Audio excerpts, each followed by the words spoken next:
आज हम एक ऐसे कानूनी और सच कहूं तो एक बहुत ही निजी संघर्ष की बात करने वाले हैं जो भारत में बंद दरवाजों के पीछे लड़ा जा रहा है। ये लड़ाई है वैवाहिक बलात्कार को एक अपराध का दर्जा दिलाने की।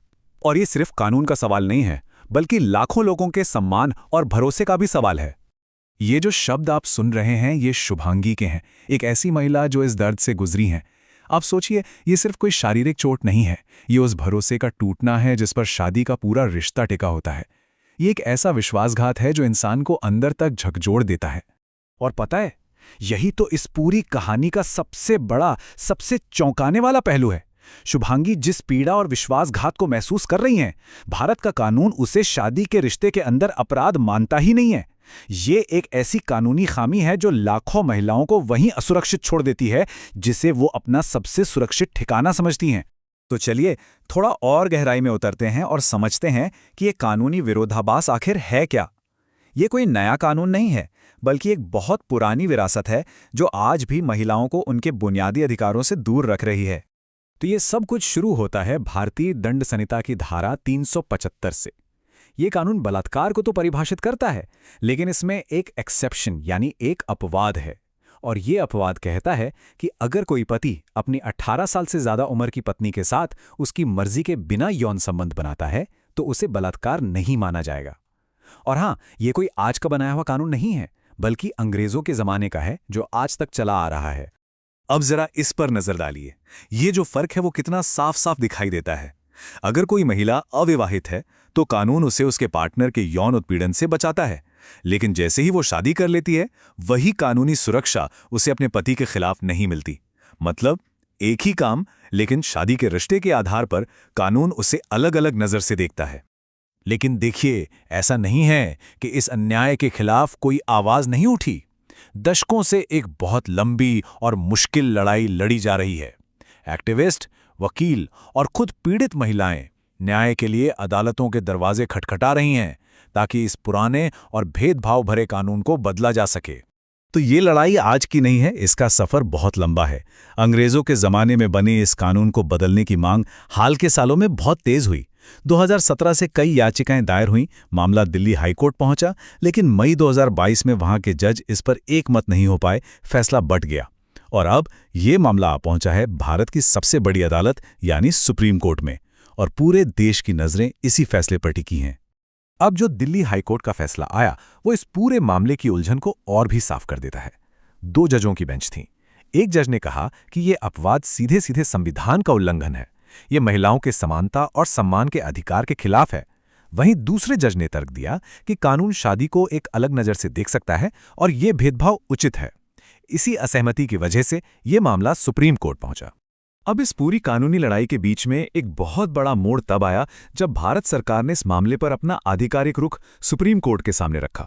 हुआ ये कि सरकार ने सुप्रीम कोर्ट में एक हलफनामा यानी एफिडेविट दायर किया और उसमें उन्होंने वैवाहिक बलात्कार को अपराध बनाने का सीधा सीधा विरोध किया।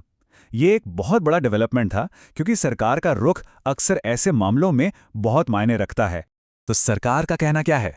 उन्होंने अपने पक्ष में कुछ तर्क रखे हैं। पहला, कि इससे शादी जैसी संस्था अस्थिर हो सकती है।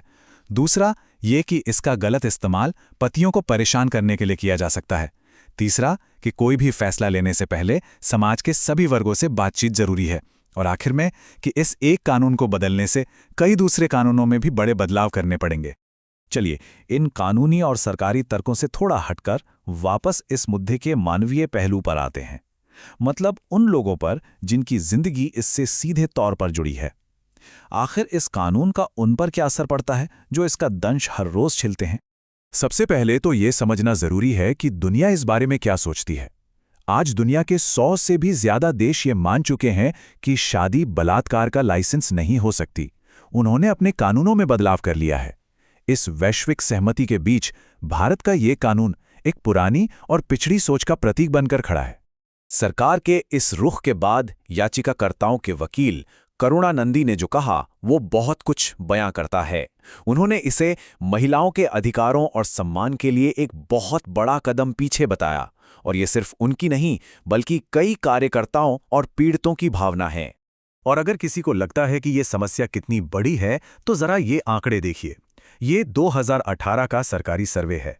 ये बताता है कि जिन विवाहित महिलाओं ने यौन हिंसा का अनुभव किया, उनमें से 95% मामलों में अपराधी कोई और नहीं बल्कि उनका मौजूदा या पूर्व पति ही था।